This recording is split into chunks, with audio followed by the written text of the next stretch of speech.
The lights are changing though. I don't know if that's what you wanted. Yeah, I don't know, actually. I must be able to make them be on the same. Whoa, that's not what we want. That's not what we want. We don't want strobe lights.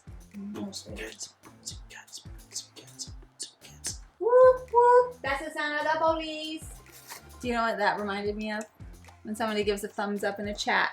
That's passive aggressive, people. Did you know that? Drives Jeff nuts. So you should do it to him. Those.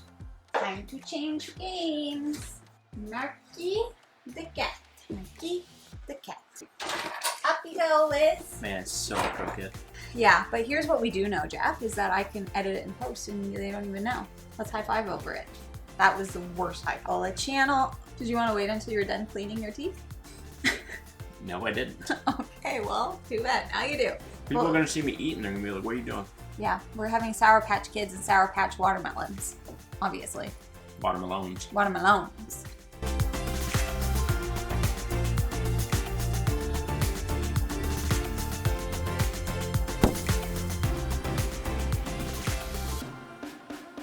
Hello everyone and welcome back to Foster the Meeple, a channel all about board games and cleaning your teeth. Exactly, because it's important. We are here today to do a video that was actually suggested by one of our Patreon members.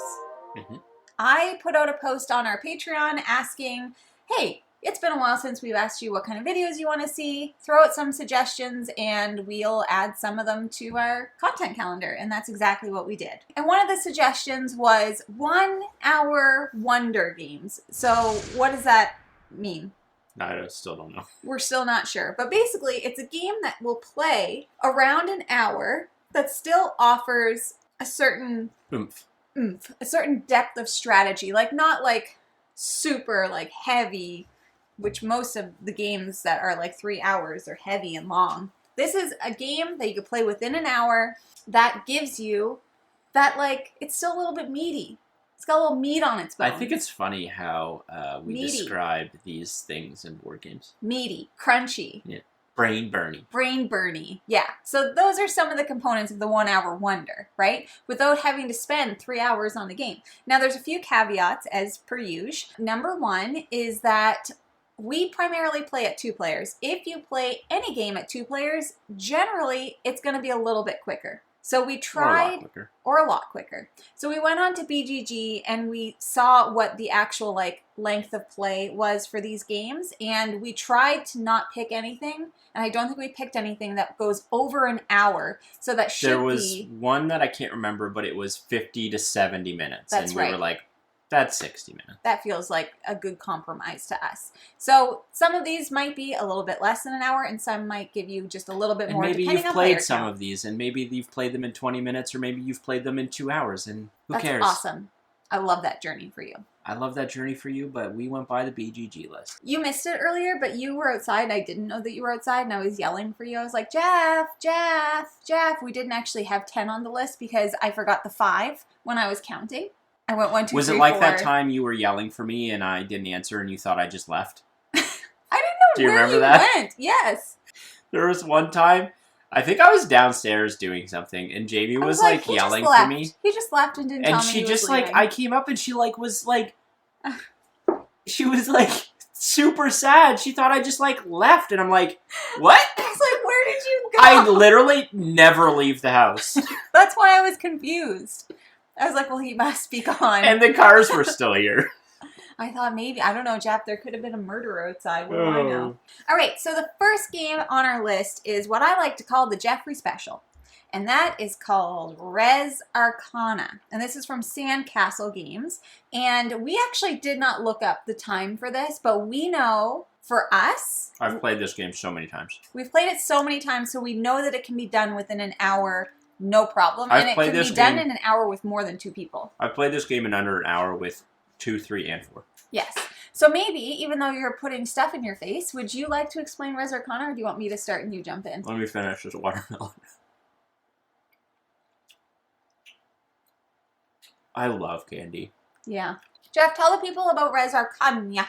Res Arcana is a race to 10 points. Mm-hmm. How are you going to get those 10 points? Great question. You are going to build out an engine. And what's really cool about Res Arcana Vroom, is vroom. at the very beginning of the game, essentially you are playing as a mage, and you're going to be putting out magical artifacts that are going to trigger off of each other, and ultimately trying to pay for or be able to afford a place of power. And the places of power are ultimately how you're going to score the majority of your victory points.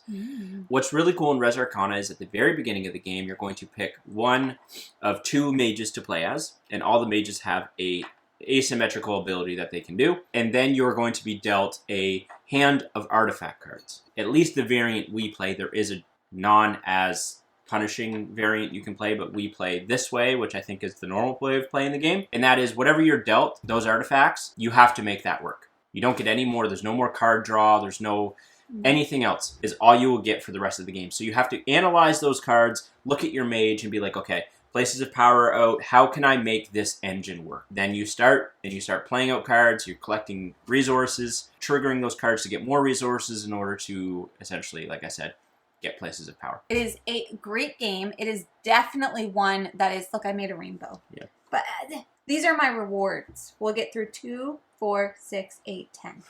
You can have these as rewards. This is a great game. It definitely gives you a level of strategy. It gives you that brain burning. It gives you what you need. It's a meaty little game. Yeah, there's a ton of little decisions you need to make that matter. We love this game. So if you're looking for a 1 hour wonder, boom, roasted. The second game that we have on our list is called Furnace.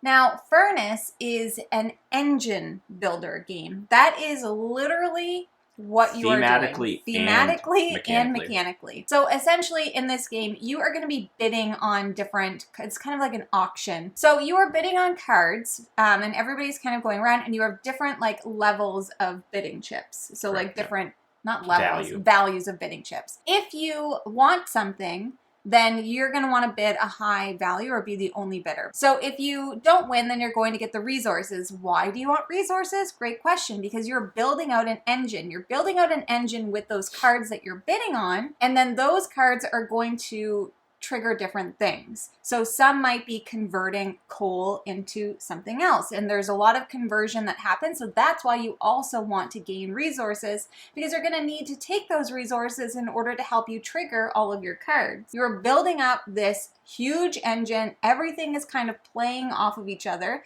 And thematically, you are building an actual furnace engine where you are just trying to produce different types of resources in order to score victory points. So some of those cards might say, spend 3 iron and 2 coal to score 2 victory points or what have you. And that's all the game is. It's just building out a massive engine of cards and trying to make all of that work together. It is no luck. It's all strategy. And it is really just like you are, if you're prone to analysis paralysis, that is going to trigger when you're playing this game.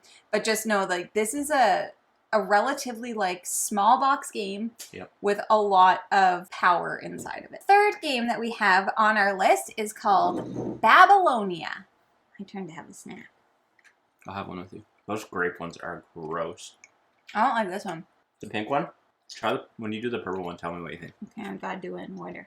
In Babylonia, each player is going to have like a bunch of series of little discs, and those discs represent a bunch of different types of people, I guess. Priests, farmers, nobles, etc. You are trying to chain all of these people together in order to connect to ziggurats and different temple types in order to activate different powers, access to more fertile land with your workers, and ultimately it's just trying to kind of like, I would say it's a bit area majority-esque. Definitely. Where you're just playing out these pieces, and the more chains that you create, the more victory points you're going to score. It's very chess-like, where you're just manipulating pieces between each player, but ultimately you're trying to surround these cities and ziggurats in order to basically have influence and score additional powers so that you can build even more chains, more access to different lands and that sort of thing. The next one on our list is for those of you who love Bumpin' Tracks. Bumpin' Tracks. Brothers Murph love Bumpin' Tracks. This game is called Rise. Rise, my messenger. Why'd you say it like death? Because it makes me think of the Horned King. Rise is from Capstone Games, and this game is essentially all about bumpin' tracks. What is the era that you're in? Is it the 40s? 20s? It's late 1800s, early 1900s. I'm not 100% sure, but it's all based around like building up industry and Yes. So in this game, you are in an old-timey era building up industry. You have multiple sections of the board that are different tracks. They represent different things like industry, education, drama, like theater, politics, a bunch of different stuff. During the game, there is a row of cards at the top, and essentially, like, you are putting your piece, your player piece, up at the top on one of the cards that you want to take the action. If you want to take a card that's further down, you're going to have to pay some resources in order to do it. You have to pay more, but you also get to trigger all the events that are preceding all that. All the events, exactly. Essentially, what these things are going to allow you to do is move your pieces along different tracks. When you're moving pieces along different tracks, it may allow you to bump pieces on another track. There are different bonuses that come up on each of the tracks that you are also going to be triggering as you move. So really, it's kind of like a cascading effect. You're going to be moving. It's super combo-y. So you're like, okay, well, I'm going to move up here on drama, which is going to allow me to move a cube up here on education, which is going to allow me to take this thing. And when I take that thing, it allows me to do this thing. So that is what you're doing. Like, you are working on your little puzzle. There's also a couple of tracks that can give negative effects. Conservation and like it's revolt or whatever. Yeah. So you are trying to balance those tracks throughout the entire game to make sure that you're not the lowest on one, because if you're the lowest on one, then it affects you during the game, and at the end of the game it might be negative points and all of these things. Like, you're basically, the conservation one is you're basically like burning trees because you're a terrible person. Like, realistically, you're just making combos, bumping tracks, getting points. And some of the tracks are unique, like unlike Tapestry where it's like you're going from point A to point B on the track, like some of the tracks are loops. Yeah. And there's like different loops that you can go on. So once you complete one loop, you could like maybe go to a different loop or do the same one that you already did. Like, they're not always just A to B. Yeah, that is number 4. So number 5, not 6, because I can't count, is Shores of Tripoli from Fort Circle Games. Shores of Tripoli is a quick war game with event-based card play. So it's 2-player only game. One person is playing as the Tripolians versus America. Pirates. Oh, wait. The Tripolians are the pirates, I believe. Pirates. It's based off of the first Barbary War. I think I remember that right now. That's right. The first Barbary War. Again, it's a war game where you are going to be playing out event cards. So you can either play a card for the event on the card, or you can play it to take actions. And those actions might be to move your troops along the board. Maybe it's to invade a city or to attack the other player. So there's kind of 2 things you can do on your turn every time. And some of the events allow you to do special abilities. And ultimately, each player has a asymmetrical win condition. Certain conditions that can be met by the American player at certain phases through the game. There's certain conditions that can be met by the Tripolian player throughout the game. And every game will be somewhat different in that regard. If you like war games, I would say it's a nice little intro. Fort Circle is very good at producing these event-based war games. Yes. Their newest one, Votes for Women, also could probably be put onto this list, which is just behind us here. Very, very good, accessible way to learn a little bit about war games. I know, you're like, oh. Was it this one you said was gross? Yeah, I don't like that one. Not good, eh? I like it. Yeah, okay. So I know you're probably thinking, wow, these games are all so serious. Such seriousness. Not cute. So obviously we gotta throw a cute game on here. Jamie was like, when you're doing this, she's like, these aren't cute enough. Good enough. And the game we are going to be recommending is Flamecraft. So if you are into cute games that also give you like that nice hour-long, along with a little bit of strategy, Flamecraft is for you. So essentially, in Flamecraft, you are playing as artisan dragons. There are different shops that start out along the board, some base shops, and as you go through the game, you are going to be populating new shops. And the shops are adorable, and they have very, very cute themes. And each shop has a specific type of dragon that matches with it. So like the bakery has the bread dragon. I knew you were going to pick the bakery. Because the bread dragon. I knew it. Pan. And all the dragons have names, and it's very, very cute. Anyways, you are going to the locations to essentially collect resources and activate different things. You can also do enchantments. So there's cards laid out on the player board that have like different types of resources that you can trade in for victory points. That's basically the game. You are moving your dragons around, gathering resources, gaining points, putting out new locations and doing all of these different things and just trying to maximize to get the most amount of points. It's adorable. I feel like we can play this with anyone. It's accessible and it plays in an hour and I love it. So cute. Next up on the list is Quantum. Jeffrey. Quantum is a dice manipulation, chess-like, space-themed game. I will caveat this one. This one's very difficult to find. It is on BGA, though. It is on BGA. Ultimately, all of your dice represent different ship types. So 1 through 6 will represent different ships in your fleet. And they all have different abilities. Everyone has the same types of ship. The 1 dice is your big mothership, and it's super slow, but it's super powerful. And so all of these ships have different like movement types or movement speeds, different like attack abilities, different movement abilities. They're all somewhat asymmetrical within your fleet. The goal of this game is to move around this, I think it's 3x3 grid of planets, and you are moving your ships around in order to place your quantum cubes on different planets. Everyone's doing this. It's very, like I said, chess-like because they're all manipulating their ships around this board. There's only like so many slots that people can be in around planets.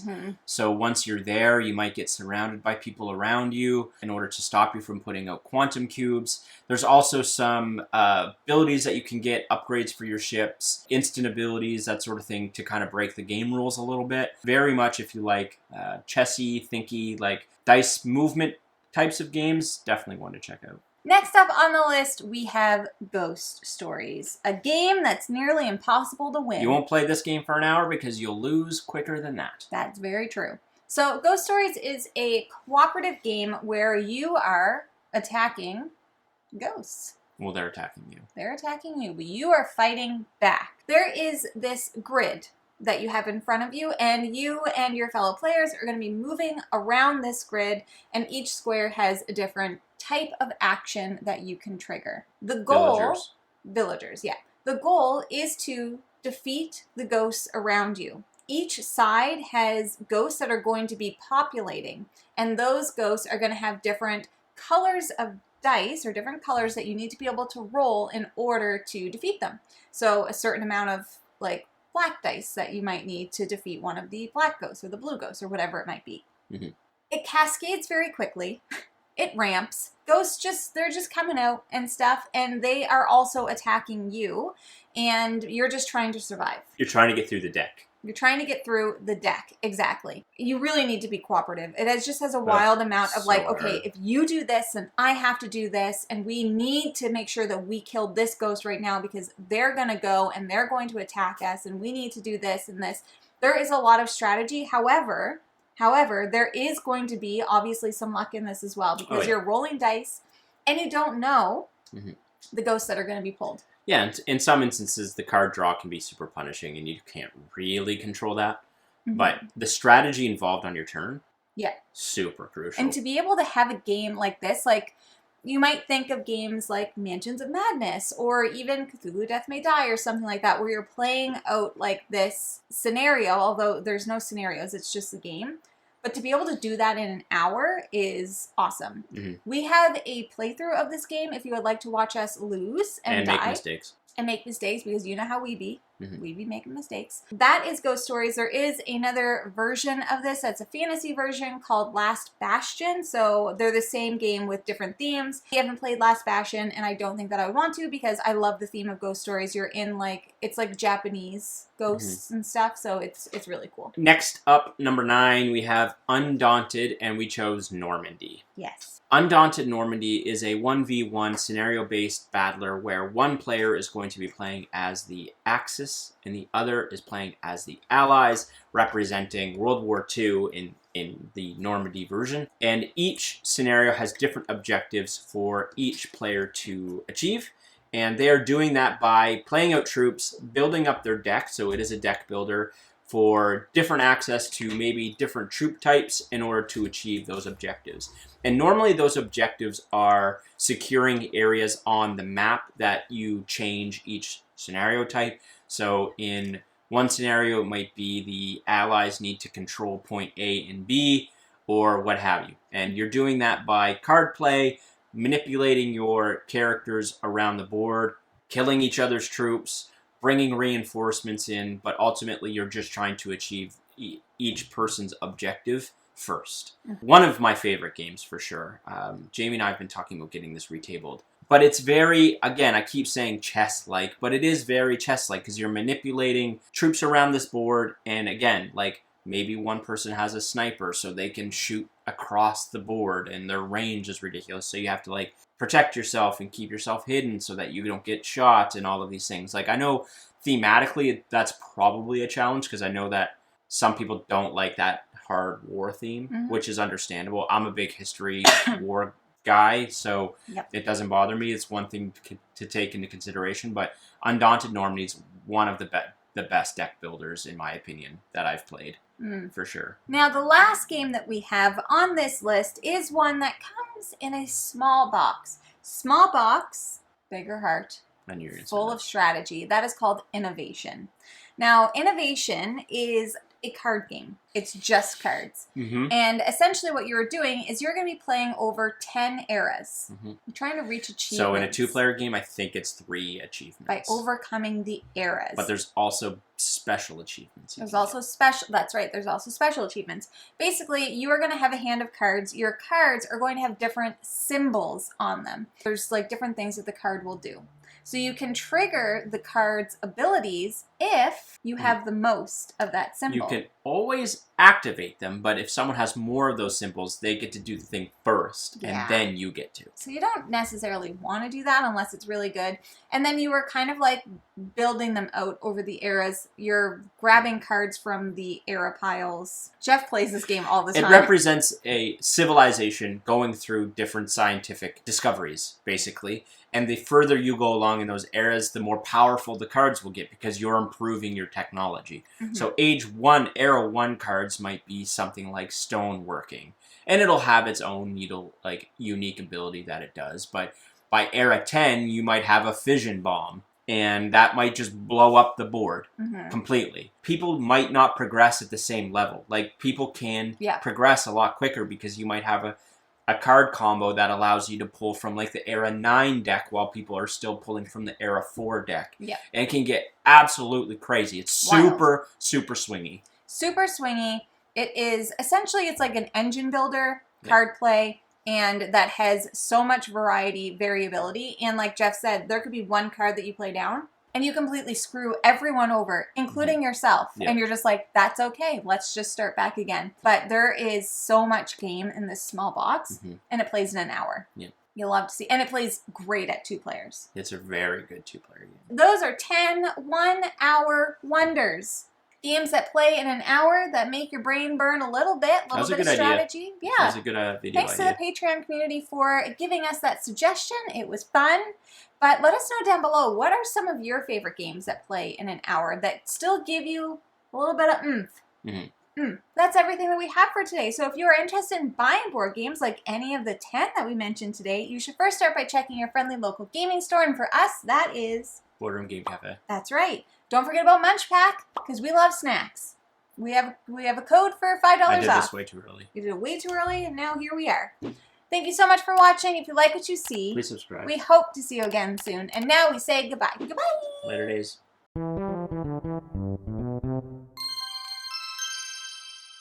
What? It's so crooked. Yeah. I think. Well, no, it's definitely this. I had this fixed, now it's not. Yeah. It's definitely that. Is it is the table crooked, or is it because of the floor? It's because of the floor. How many times have we had this discussion? Just one more. It's the floor. Okay. Are you here to help? She's like, I want to leave, man. Hello, everyone, and welcome back to Foster the Meeple. One more time. I'll have a snack. Okay, Jeff, I'll be right back. Alright, you be right back. I'm right back. You take your time. I'm right back. Take your time. Here I am, right back. Ka-chow. I don't know. I never used to be a big candy person. And then you met me. But then I met you, and now I love candy. The dog ate the lid for this Tupperware, if anybody was wondering why we have saran wrap on it. I bought so much chocolate, and I bought chips. We have all those hot dogs. Probably should get some more buns. And cook some hot dogs. Don't we have a ton of buns? You've been eating buns without dogs? No, there's There was 12 hot dog buns. There's 24 hot dogs. Oh, shoot. I didn't know I got such a big batch. Who's going to talk about the game? I will. Oh, you wanted to trade off? Mm-hmm. It's right on top of my head. Well, you're taking so long. Like, I don't know why you're taking so long to do this. Sighing like that doesn't help anything. Yeah, you're like playing as warrior monks. Exactly. Yep. I mean, come on. Monks are the birds of the people. Yep. Ooh, yeah, that purple. Blech. That's the worst one. Why does it taste like that? It's so gross.